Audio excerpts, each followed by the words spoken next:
Hello dear students, मैं जी Naval sir Jaywan intermediate classes में आपका स्वागत है। आज हम लोग प्राचीन भारत के एक महत्वपूर्ण चैप्टर प्रागैतिहासिक काल को जानेंगे। प्राचीन भारत को जानने के लिए स्रोत के आधार पर इसे मुख्य रूप से 3 भागों में बांटा गया है। पहला जो है प्रागैतिहासिक काल है, आदि ऐतिहासिक काल है, दूसरा है ऐतिहासिक काल। प्रागैतिहासिक काल में क्या है? प्रागैतिहासिक काल किसे कहते हैं? इतिहास का वैसा काल जिसमें केवल पुरातात्विक साक्ष्य मिले हैं। ठीक है, केवल क्या मिले हैं? पुरातात्विक साक्ष्य मिले हैं। इस काल को हम लोग प्रागैतिहासिक काल के नाम से जानते हैं। ठीक है। सेकेंड नंबर में है आदि ऐतिहासिक काल। आदि ऐतिहासिक काल को हम लोग आदि ऐतिहासिक काल किसे कहते हैं? आदि ऐतिहासिक काल इतिहास का वह काल था जिसमें पुरातात्विक और साहित्यिक स्रोत मिले हैं, किंतु उसे अभी तक पढ़े नहीं जा सके हैं। ठीक है, पुरातात्विक स्रोत भी मिला है और जाकर के साहित्यिक स्रोत भी मिला है, लेकिन इसे पढ़ा नहीं जा सका। जैसे इसका एग्जांपल ले लेते हैं हड़प्पा सभ्यता या सिंधु सभ्यता। इस काल में जो भी साहित्यिक और पुरातात्विक स्रोत मिले हैं उसे पढ़ा अब तक नहीं जा सका। इसे केवल अनुमान के आधार पर लिखा गया। सेकेंड, इस काल में जैसे कि और क्या छोड़ गया, जैसे हड़प्पा सभ्यता हो गया। सेकेंड में क्या? ऐतिहासिक काल।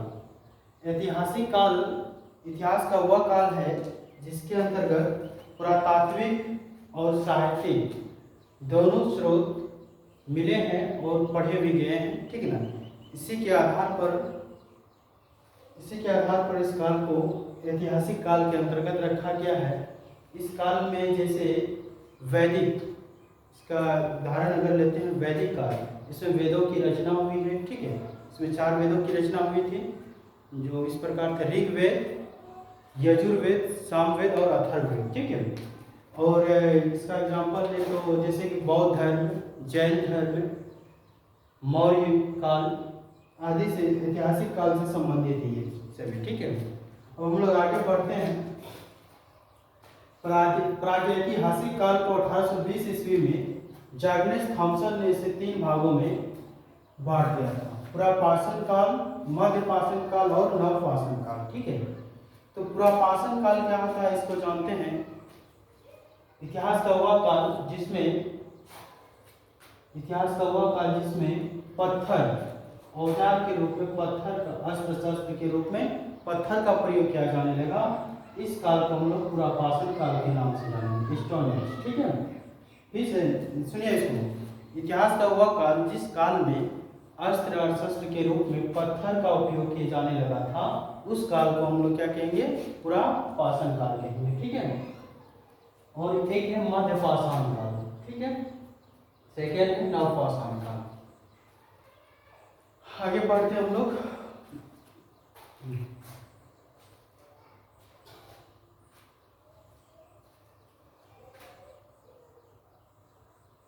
प्रागैतिहासिक काल में ही एक पॉइंट और छूट रहा है, मैं बता दूं आपको।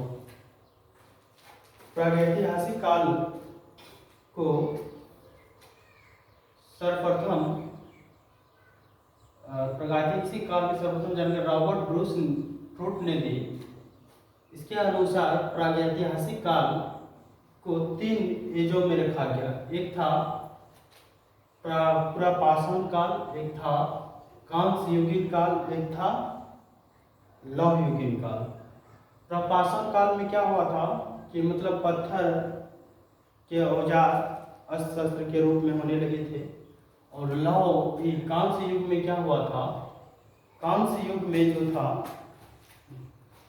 तांबा के बने औजार या धातु के बने औजार से औजार के रूप में इसका उपयोग होने लगा, तो उस युग को ताम्र युग या कांस्य युग, जैसे कि हड़प्पा सभ्यता एक कांस्य युग के सभ्यता के नाम से जानी जाती है। इसी युग में तांबे के धातु सर्वप्रथम खोजे गए थे। और एक है लौह युग, जिस युग में इतिहास का वह काल जिस युग में मतलब कहने का है कि जिस युग में लोहे की खोज हुई और उससे बनी धातुओं का औजार के रूप में उपयोग हुआ, इस युग को लौह युग या आयरन एज के नाम से जाना जाता है इसे, ठीक है। तो आगे बढ़ते हैं हम लोग। प्रागैतिहासिक काल को 1820 ईस्वी में जैकबस थॉम्सन ने इसे 3 भागों में बांटा। कौन से? पुरापाषाण काल, मध्यपाषाण काल और नवपाषाण काल। पुरापाषाण काल आप लोग समझ गए होंगे। मध्यपाषाण काल और नवपाषाण काल, ये दोनों को मिलाकर के संक्रमण काल भी के नाम से भी जाना जाता है, ठीक है। संक्रमण काल। आगे चलते हैं।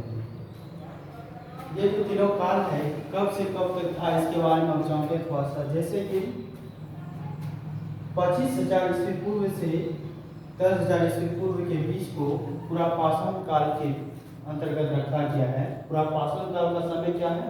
25,000 ईस्वी पूर्व से 10,000 ईस्वी पूर्व के बीच, ठीक है। मध्यपाषाण काल का जो समय है 10,000 ईस्वी पूर्व से 4,000 ईस्वी पूर्व के बीच, और नवपाषाण काल का जो समय है 10,000 ईस्वी पूर्व से 1,000 ईस्वी पूर्व के बीच, ठीक है। तो आप लोग समझ होंगे कि यहाँ भी 10,000 मध्यपाषाण भी 10,000 से 4,000 है, और ये 10,000 से 1,000 ईस्वी नवपाषाण।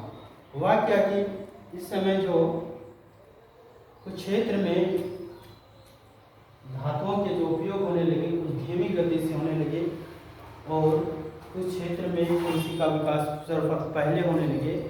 इसी कारण से दोनों काल मतलब धीरे धीरे प्रोग्रेस करने लगे, कुछ ज़्यादा था कुछ कम था, इसलिए ये लिखा गया, ठीक है ना। और इस काल को दोनों काल का जो समय निर्धारित, इसका तो निर्धारित समय कुछ भी नहीं है, इसलिए इसे संक्रमण काल की श्रेणी में रखा गया है, ठीक है। चरण में आते हैं अब थोड़ा सा हम लोग। पुरापाषाण काल में के अंतर्गत में मानव ने पुरापाषाण काल के अंतर्गत समझिएगा, मानव ने इस काल में सबसे लंबा समय बिताया है, ठीक है ना। पुरापाषाण काल में मानव ने सबसे लंबा समय बिताया। इस काल में मानव पूर्ण रूप से आदि मानव थे। पुरापाषाण काल में मानव पूर्ण रूप से क्या थे? आदि मानव थे, ठीक है। इसके मुख्य कार्य थे आखेट अर्थात शिकार करना और खाद्य संग्राहक थे। पुरापाषाण काल में मनुष्य जो थे आखेट शिकार करते थे और खाद्य मतलब भोजन की तलाश में भटकते रहते थे इस वन से उस वन, ठीक है। कृषि व पशुपालन की जानकारी नहीं थी। औजार जो थे इनके पत्थर व हड्डी के क्वार्टरजाइट, सल्क, ब्लेड बड़े पत्थर के बने होते थे पुरापाषाण काल के लोगों में, ठीक है। इसके बने पत्थर व हड्डी के औजार थे, क्वार्टरजाइट, सल्क, ब्लेड पत्थर आदि के बड़े पत्थर के थे, ठीक है। अतिरंप कक्कम तमिलनाडु और हथनोरा एमपी से मानव की खोपड़ी के साक्ष्य मिले हैं, ठीक है ना। मानव के खोपड़ी के साक्ष्य मिले हैं। इस अतिरंप कक्कम से एक चीज और मिला है, आगे बताएंगे हम आपको यहाँ। और एक बहुत बड़ा आविष्कार भी हुआ पुरापाषाण काल में, जो कि मानव के इतिहास में सबसे महत्वपूर्ण आविष्कार के रूप में जाना जाता है। यह है आग। आग का आविष्कार जो हुआ था पुरापाषाण काल में ही हुआ था, और भीमबेटका मध्य प्रदेश नर्मदा घाटी नदी से यहाँ प्राचीन चित्रकारी के अवशेष भी मिले हैं, ठीक है। प्राचीन चित्रकारी के अवशेष इसी से मिले हैं। और दूसरा जो है आते हम लोग हैं मध्यपाषाण काल में। यहाँ से क्या इसका जो काल है 10,000 ईस्वी पूर्व से 4,000 ईस्वी पूर्व के बीच का काल है मध्यपाषाण काल। यहाँ से आखेट और खाद्य संग्राहक थे, ये मनुष्य थे ही। यहाँ एक नई चीज़ों की खोज मनुष्य ने की, पशुपालन सीखा यहाँ से। यहाँ केवल पशु को पालने के लिए सीखा है, पालतू अभी नहीं बनाया है, ठीक है। आगे चलते यहाँ से जो औजार मिला है, औजार जो थे इस मध्यपाषाण काल के लोगों का माइक्रोलिथ सूक्ष्म पत्थर का था, ठीक है ना, छोटे हो जाते हैं। और चौपानी मांडों से मृत भांड अर्थात मिट्टी के बर्तन के अवशेष मिले हैं, चौपानी मांडों से। बागोर राजस्थान और आदमगढ़ मध्य प्रदेश से यहाँ सर्वप्रथम पशुपालन का साक्ष्य मिला है। यहाँ सर्वप्रथम पशुपालन का साक्ष्य मिला है। आग का व्यवहारिक उपयोग इसी काल में हुआ था। मतलब आग का उपयोग कैसे किया जाना चाहिए, व्यवहारिक उपयोग इसका मध्य पाषाण काल में ही हो चुका था। व्यवहारिक उपयोग पूछे तो मध्य पाषाण काल, अगर आग का आविष्कार पूछे तो पूरा पाषाण काल। ठीक है, अब आगे चलते हैं हम लोग नव पाषाण काल में। इसका जो काल है 1000 ईस्वी पूर्व से 10,000 ईस्वी पूर्व से 1000 ईस्वी पूर्व के बीच। इस काल में मानव ने सर्वप्रथम कृषि करना सीखा व्यवस्थित रूप से, और मानव बस्ती, ग्राम, समाज आदि की मतलब अस्थायी रूप से, व्यवस्थित रूप से रहना सीखा। या कृषि की खोज किस काल में हुई, तो नवपाषाण काल में हुई। पशुपालन सीखा, व्यवस्थित रूप से करने लगा। ठीक है, मानव ने अस्थायी रूप से निवास करना सीखा इसी काल में, नवपाषाण काल में। स्लेट पत्थर के औजार, इस काल में स्लेट पत्थर के औजार बनाते थे नवपाषाण के लोग। यहाँ से एक बुर्ज होम जम्मू कश्मीर में गर्तावास के अवशेष भी मिले हैं। ठीक है ना, गर्तावास क्या होता है, गड्ढे के नीचे, जमीन के नीचे गड्ढा जो होता है उसमें मानव रहने का जो स्थान होता है उसी को गर्तावास कहते हैं। ठीक है, तो कहाँ से मिला ये अवशेष, जम्मू कश्मीर, गर्तावास का।